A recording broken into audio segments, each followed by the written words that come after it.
Welcome to Time Speed News. Musi ప్రాజెక్టుపై national green ట్రిబ్యునల్లో case వేసిన అంశంపై సీఎం రేవంత్ రెడ్డి తీవ్రంగా స్పందించారు.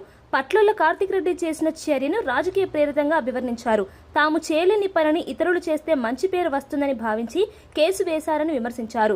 ప్రజాప్రతినిధిగా వ్యవహరిస్తున్న వ్యక్తి ఇలా వ్యవహరించడం సరికాదని స్పష్టం చేశారు. ఈ చర్యతో అభివృద్ధి కార్యక్రమాలకు ఆటంకం కలుగుతుందని అన్నారు. ప్రజా ప్రయోజనాల కంటే వ్యక్తిగత లాభాల కోసం వ్యవహరిస్తున్నారని ఆరోపించారు. మూసీ ప్రాజెక్టు రాష్ట్రానికి కీలకమని దాన్ని అడ్డుకోవడం తగదని పేర్కొన్నారు. ఈ అంశం రాజకీయంగా చర్చకు దారితీసింది. అధికార ప్రతిపక్షాల మధ్య విమర్శలు కొనసాగుతున్నాయి. ఈ ప్రాంతం నుంచి 45 సంవత్సరాల కుటుంబం 100% రాజకీయ ప్రయోజనం పొందిండ్రు. అన్ని పదవులు అనుభవించారు. ఈ ప్రజలు ఇవ్వందే లేదా అక్కకు. ఇవాళ అక్క ఐపీఎల్ సీజన్ ప్రారంభం కావడంతో బెట్టింగ్ యాప్స్ పై హైదరాబాద్ పోలీసులు నిఘా పెంచారు. యువత బెట్టింగ్లకు దూరంగా ఉండాలని సిపి సజ్జనార్ హెచ్చరించారు. ఆన్లైన్, ఆఫ్లైన్ బెట్టింగ్ కార్యకలాపాలపై కఠిన చర్యలు తీసుకుంటామని తెలిపారు. Social media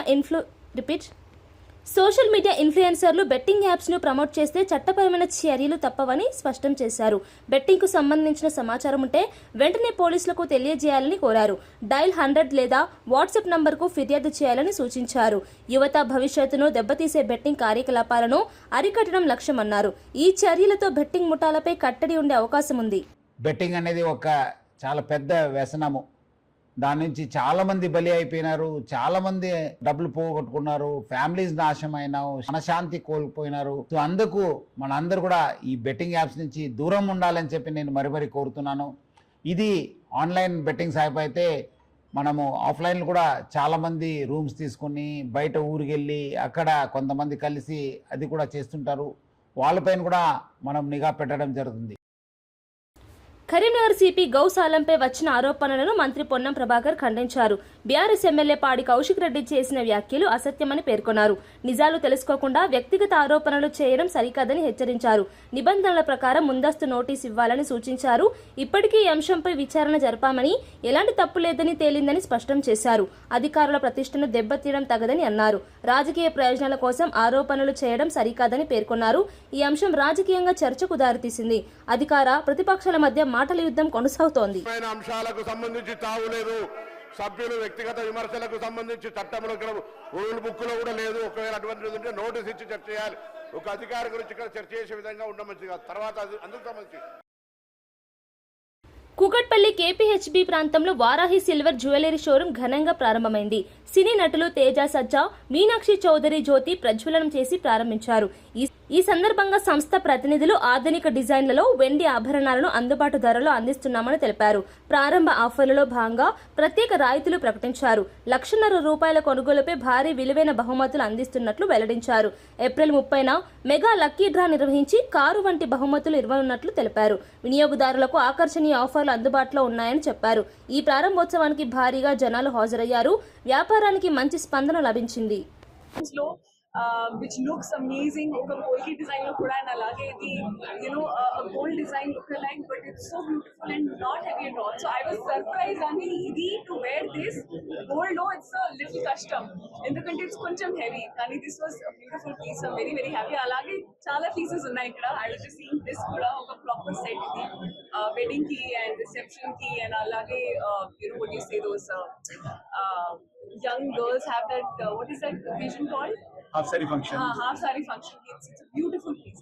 So alage Tollywood lucky charms iddaru kuda ikkada unnaru. Ee project peట్టుకున్నా సక్సెస్ఫుల్ గా. ఆంధ్రప్రదేశ్ సమగ్ర అభివృద్ధి దృష్ట్యా అమరావతిని రాష్ట్ర రాజధానిగా గుర్తిస్తూ సీఎం చంద్రబాబు నాయుడు అసెంబ్లీలో తీర్మానం ప్రవేశపెట్టారు. 2014 విభజన చట్టంలోని సెక్షన్ 5కు సవరణలు చేయాలని కేంద్రాన్ని కోరారు. రాజధానిపై స్పష్టత, స్థిరత్వం అవసరమని పేర్కొన్నారు. సిఆర్డీఏ పరిధిలోని ప్రాంతాలను అధికారికంగా అమరావతిగా గుర్తించాలని తీర్మానించారు.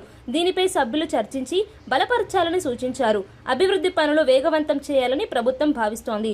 రాజధాని అంశంపై స్పష్టత రావడం రాష్ట్రానికి కీలకమని తెలిపారు. ఈ తీర్మానం రాజకీయంగా ప్రాధాన్యం సంతరించుకుంది. రాష్ట్ర అభివృద్ధిపై కీలక నిర్ణయంగా భావిస్తున్నారు.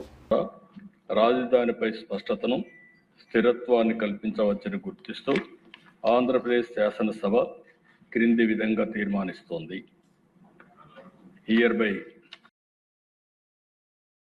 ఎమ్మెల్సీ కవిత కొత్త పార్టీ ప్రకటించిన నేపథ్యంలో కేంద్ర మంత్రి బండి సంజయ్ స్పందించారు. ప్రజాస్వామ్యంలో ఎవరైనా పార్టీ ఏర్పాటు చేసుకోవచ్చని చెప్పారు.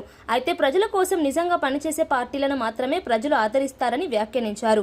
సీఎం రేవంత్ రెడ్డి, కేసీఆర్ ఇద్దరూ కలిసి రాజకీయాలు చేస్తున్నారని ఆరోపించారు. బయటకు విభేదాలు చూపిస్తూ లోపల కుమ్మక్కై ఉన్నారని విమర్శించారు.